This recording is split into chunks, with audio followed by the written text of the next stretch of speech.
We had one of the toughest elections. We also had the death of Pele, which was a great trauma for this country. After Lula's inauguration, we saw what happened in Brasilia, the storming of the government buildings. These are very tense times. I'm Thiago Mostazo, a journalist in Brazil, and between us, I think I've never seen such a political turmoil as we saw in these last few months here.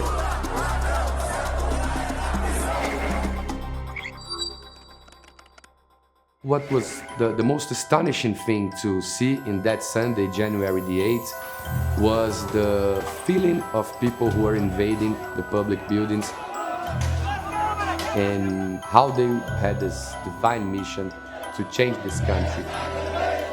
Kind of sense that they were in a war for this country, you know? Probably the biggest attack the Brazilian democracy had ever seen since the end of military dictatorship during the 80s. Many people saw these elections as if there was no tomorrow. What really struck me also about the Workers' Party supporters is that they were actually seeing these elections as an existential threat for themselves, mainly for black people, LGBTQI people, and also indigenous communities. And on the other side, for Bolsonaro supporters, it was impossible to see an ex-convicted, such as Lula da Silva, being sworn in as president. I never saw the kind of political dividedness we had during the country's elections. Many families were fighting over themselves, sons and fathers and grandfathers.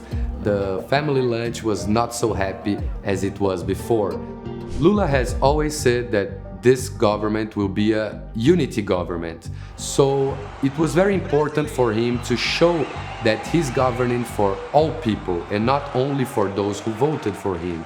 But this will be very difficult after what happened in Brasilia.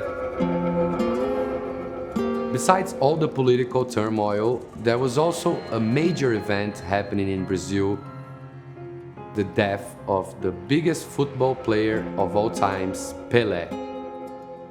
To understand Brazil rightfully, we need to understand what football represents in this country. We used to have an expression here in Brazil, which is complexo de vira-lata. We would always see what we do with a sense of inferiority over the rest of the world.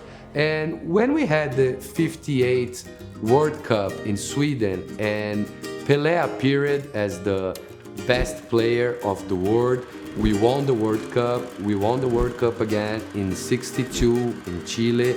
So after those major victories, Brazilians kind of felt that they might be the best ones in football.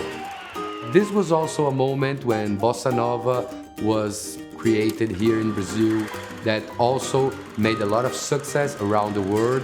Those events, they created a new identity for Brazil.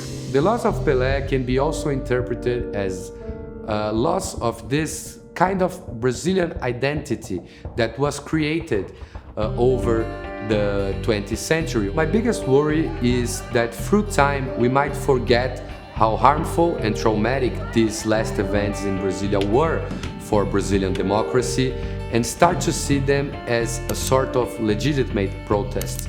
I think it's gonna take a lot of our politicians, of our public figures to kind of understand what this country has been going through and to create alternatives for Brazilians to reunite, to find the path they want to follow for this country